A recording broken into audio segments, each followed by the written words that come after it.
O uso de drogas ilícitas, muitas vezes, pode dar uma sensação de prazer, por isso que eu digo, né? Pode gostar, então é melhor nem chegar perto, porque de repente, o que é que acontece? O cérebro acaba disparando esses neurotransmissores, te dando essa sensação de prazer. Qual que acontece com o nosso comportamento? A gente quer mais. A gente quer mais. Imagina uma coisa bem deliciosa. Gosta de petit gâteau? Quem gosta de petit gâteau? Vocês almoçaram bem? Todos almoçaram bem? Muito bem. Experimentaram petit gâteau? Consegue? Não?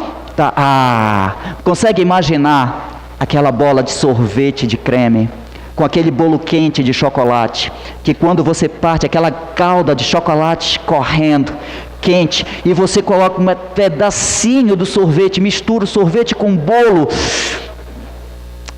Uau!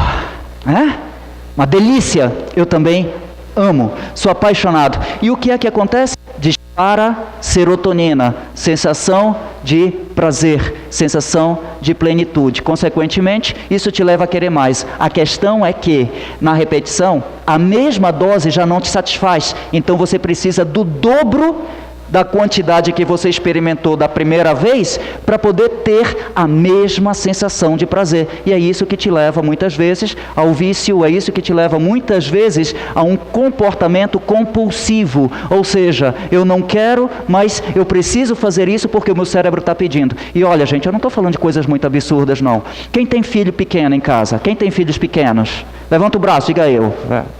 Ok. Mas se não tem filho pequeno, já teve, então vai ver esse filme que eu vou contar para vocês. Uma criança, se tu acostuma muito a criança a dar presentes fora de época, o que acontece? Cada presente que você dá para a criança, existe ali uma tsunami de serotonina que é despejada. A criança não tem controle sobre isso. Aí o que é que acontece? Depois ela quer mais, e depois ela quer mais, e depois ela quer mais, e cada vez mais.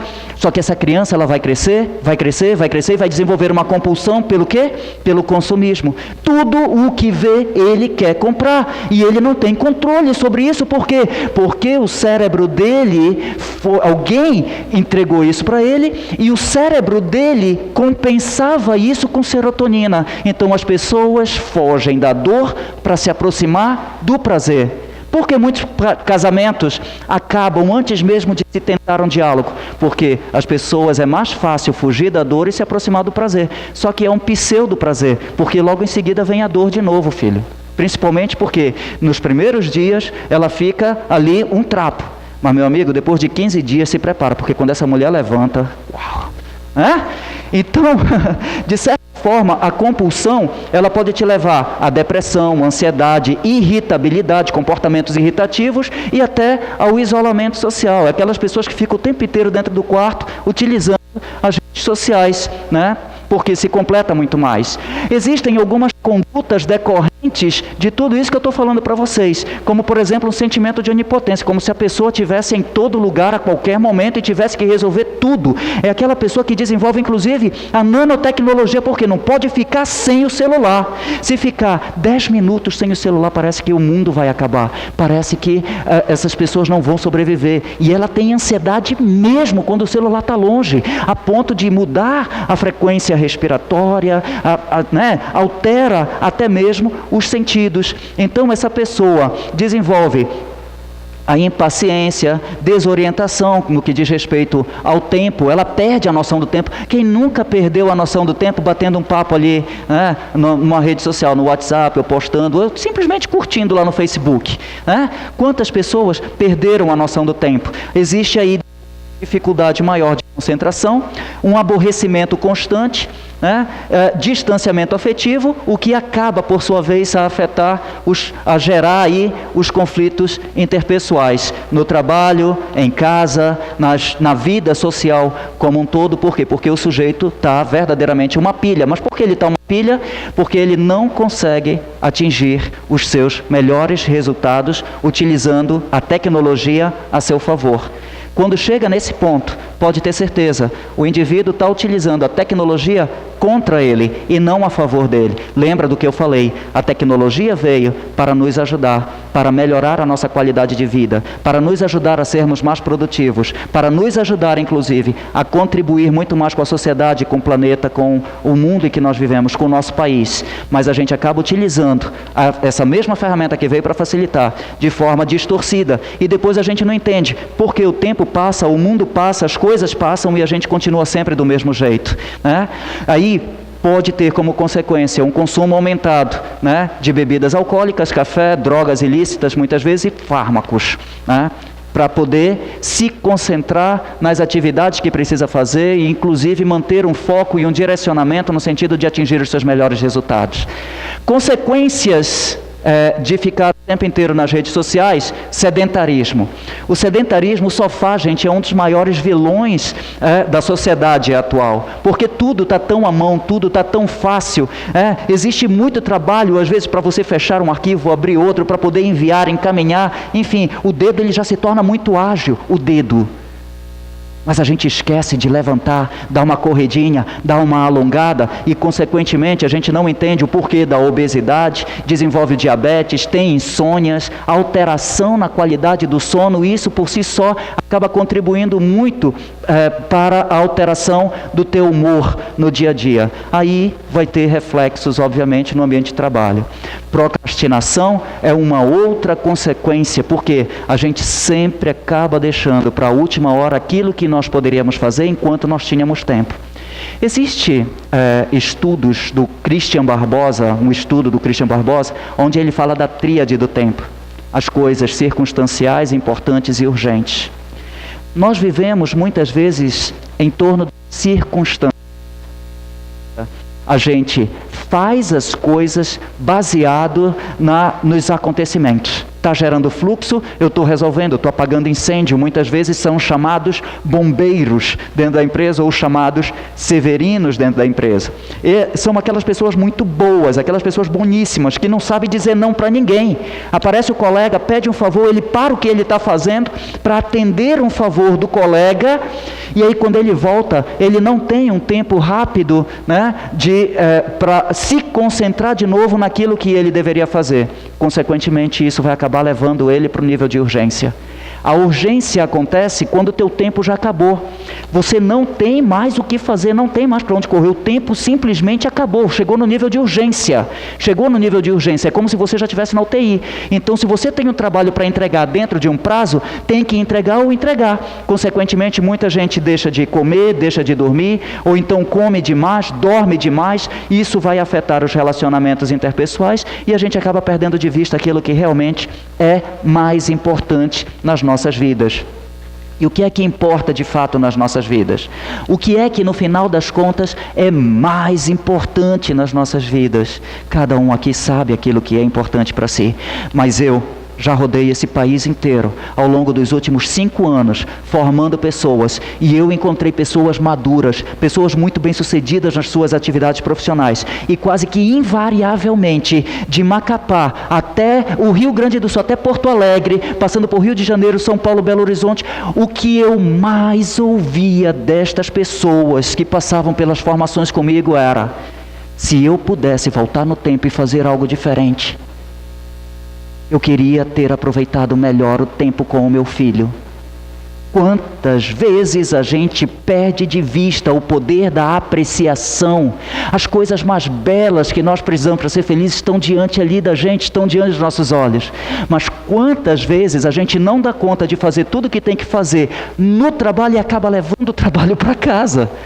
E tem gente que diz: não, mas agora, né, com o PJE, agora os processos eles ficam saltando na minha tela o tempo inteiro, não tem mais paz, não tem mais felicidade. Ou seja, eu estou o tempo inteiro ali concentrado porque tem os processos. Então eu chego em casa, eu quero dormir, quando né, já aparece saltando ali na minha tela. Para tudo na vida existem limites. E você tem o seu limite. Você precisa identificar os seus limites, para que você tenha uma vida mais plena, de maneira a viver na esfera da importância, para que você possa aproveitar cada vez mais aquilo que verdadeiramente faz sentido na sua vida. Aquilo que verdadeiramente faz sentido na sua vida. E é esse o convite que eu faço para vocês até aqui. Mas eu falei que o Christian Barbosa desenvolveu a tríade do tempo. Mas na Companhia Brasileira de Coach, nós encontramos a tétrade do tempo. E sabe que lá existe um diagnóstico que as pessoas preenchem através de um sistema e se descobre que as pessoas perdem cerca de 12, 15 dias no ano com pequenas interrupções. Essas interrupções de 2 minutos, de 3 minutos, aquelas ligações infundadas, sem sentido, aquela resposta que você para dar para alguma pessoa, ou aquela pequena interrupção que não vai te levar a lugar nenhum, por mais que seja de 30 segundos apenas, por mais que seja de 30 segundos apenas, tudo isso somado, em um ano, as pessoas se assustam, porque chegam a perder cerca de 12 dias no ano. Eu acabei de voltar do Rio de Janeiro, tinha um advogado lá, e ele fez os cálculos, e deu 26 dias do ano, ele disse, eu não tenho direito de tirar férias, porque as férias já estão nas minhas interrupções, eu paro muito o que eu estou fazendo, e é por isso que eu não me sinto sujeito, focado. Percebe o que eu estou dizendo?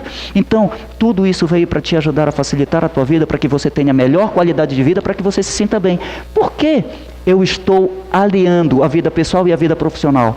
Porque nós vivemos uma vida como um todo, não dá para dissociar o ser, o indivíduo, pessoa e o indivíduo profissional, não tem como, não dá para dizer, quando você vier de casa para o trabalho, deixa a pessoa lá atrás da porta, aqui você é o profissional, e quando volta para casa a mulher diz, olha, deixa o profissional lá no trabalho, aqui você é marido, aqui você me respeita e me obedece. Fez sentido isso, eu imagino. Enfim, mas não dá, o cara pira. Por quê? Porque nós somos uma pessoa só, nós somos únicos, não dá para separar. Então o que é que eu posso fazer? Estabelecer um maior equilíbrio, para que eu não perca de vista aquilo que verdadeiramente é importante nas nossas vidas. E a procrastinação é um potencial sabotador que vai afetar o teu rendimento no ambiente de trabalho, e daqui a pouco você vai apresentar aqueles comportamentos que nós falamos lá na frente, irritabilidade, isolamento, sabe? Enfim, né? Não é o que a gente busca, obviamente. Legal, houve a partir daí, de toda essa revolução tecnológica, desde a década de 60 para cá, aqui no Brasil, que ficou muito mais forte de 90 para cá. Ainda lembro, em 1994, muita gente deve lembrar também, não mintam para mim, muita gente deve lembrar também, quando a gente viu pela primeira vez um monitor colorido, um Windows, nossa, que coisa mais linda, a gente tinha medo até de tocar no teclado, né? Pensando, puxa, acho que pode desconfigurar alguma coisa, eu não sei o suficiente, como é que eu vou fazer isso? De repente desconfigura tudo. Enfim, como a gente tinha receio. Então, acabou mudando sobremaneira a relação das pessoas no ambiente de trabalho.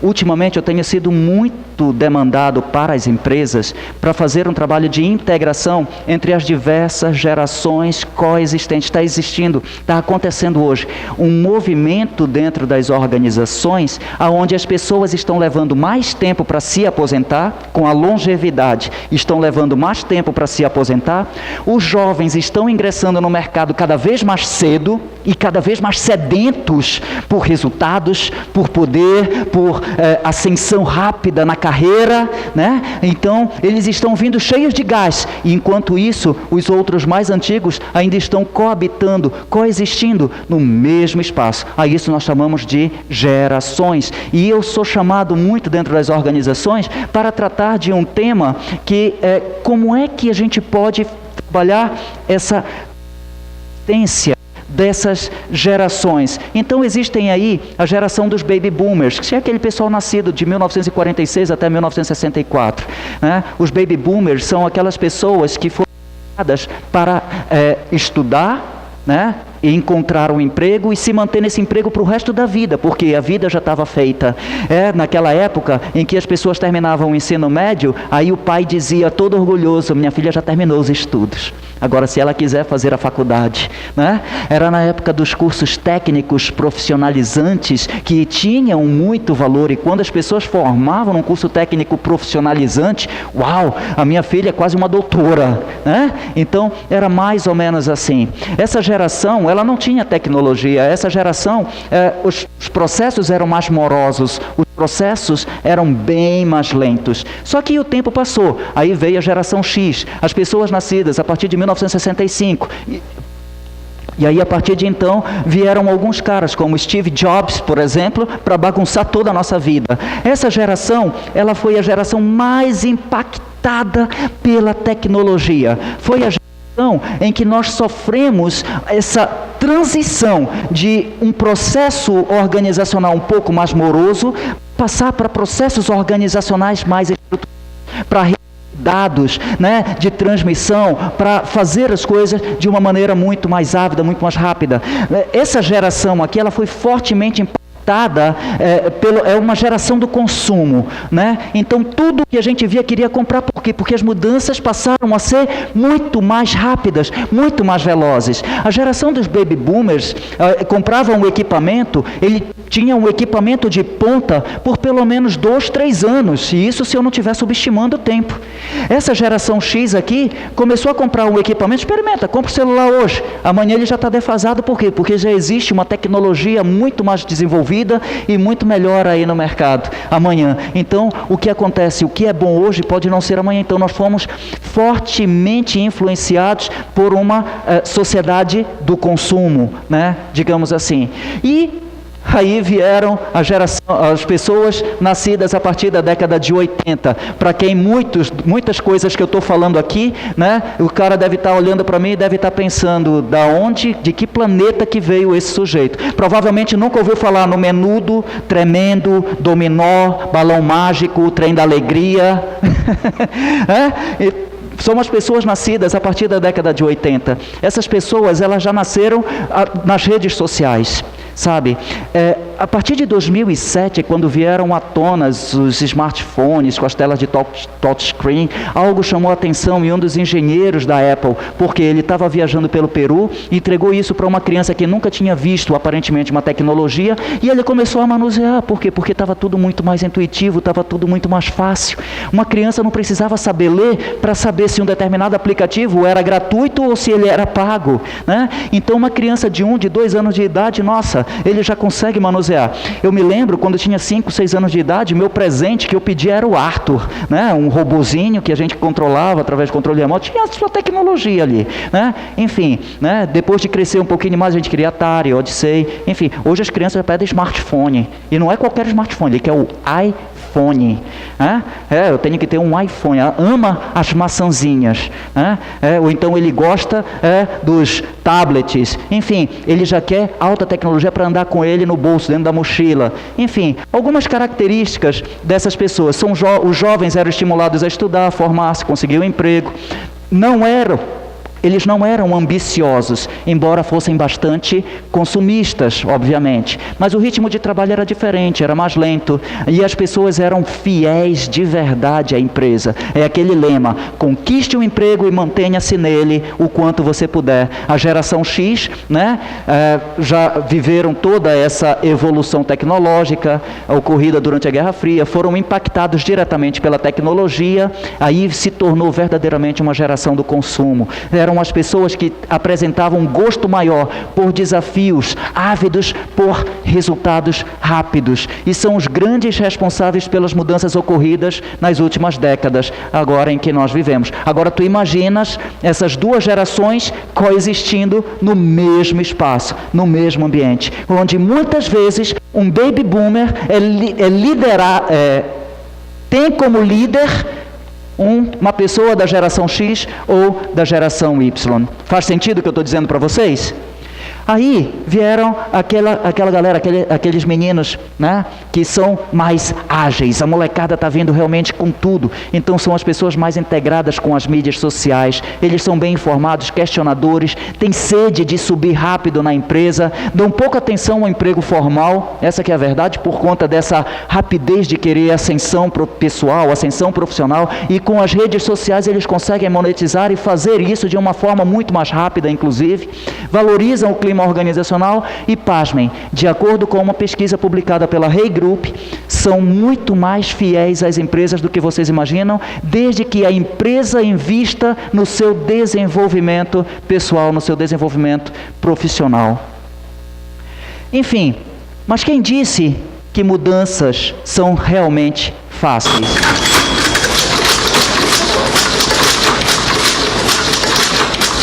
Schon vom 21. Jahrhundert, gell?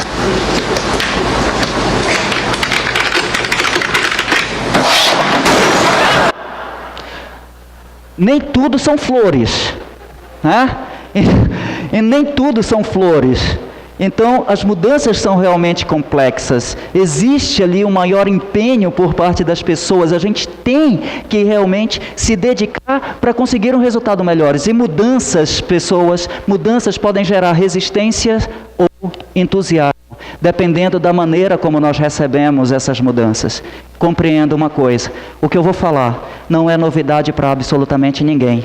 O que eu vou falar aqui para vocês, todos vocês já conhecem. Provavelmente outros palestrantes que passaram anteriormente por aqui já devem ter dito isso para vocês. Se vocês não ouviram nesse evento, devem ter ouvido em qualquer outro evento. Mudanças são a única certeza que nós temos daqui por diante. Tudo, absolutamente tudo vai mudar. Não é uma questão de querer ou não querer. Tudo muda, como diria aquele filósofo Lulu Santos, né? Tudo passa, nada será do mesmo jeito que já foi um dia. Então, ou a gente recebe isso com uma resistência ou com entusiasmo. Se receber com resistência, inevitavelmente, você obviamente vai ter pressão, cobrança pelos resultados. Isso vai aparecer, isso é óbvio.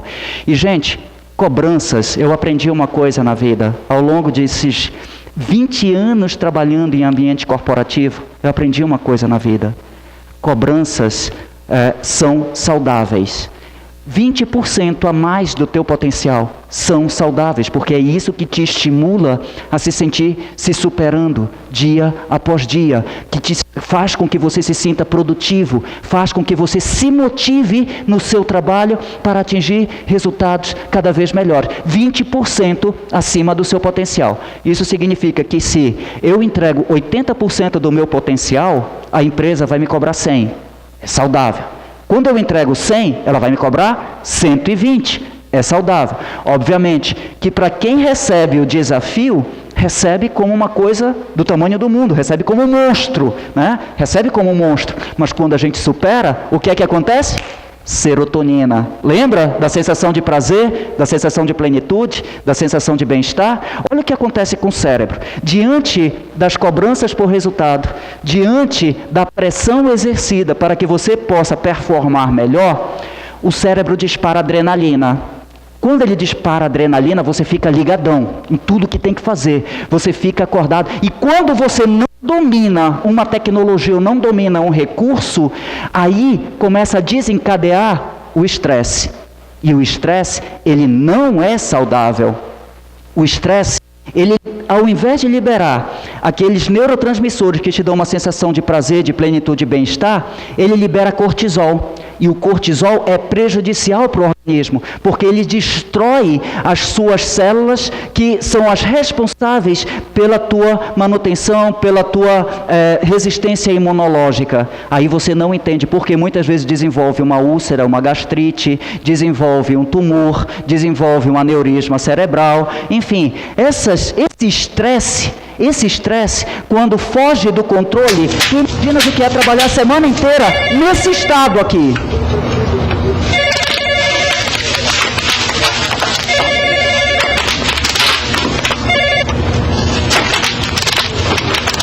Esse tá bem, não vai infartar.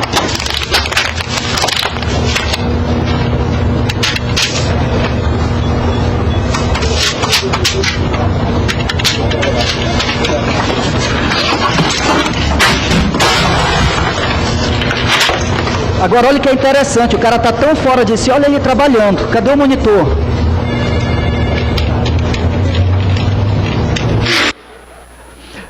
Muito bem, mas não vai surtar com isso. Não surta com isso. Gente, tu imaginas o quanto de cortisol deve ser liberado nesse organismo deste indivíduo? Esse cara, mais cedo ou mais tarde, vai infartar. Vocês não querem isso para a vida de vocês. Eu não quero isso para a vida de vocês. Também não quero isso para a minha vida. Então qual é o melhor dos mundos? Aproveitar aquilo que a gente tem de melhor. Aí o indivíduo trabalha o dia inteiro, trabalha a semana inteira. Chega sexta-feira. Aí na sexta-feira ele vai para o happy hour com a galera, porque tem que desestressar, tem que aliviar. O que é que ele está buscando? Serotonina, sensação de prazer, de plenitude, de bem-estar. Vai, se cuida e tal, beleza. Vem o sábado ele vai para o clube, sábado ele vai para a bola, sábado tem jogo do Leão, ele vai para o jogo do Leão.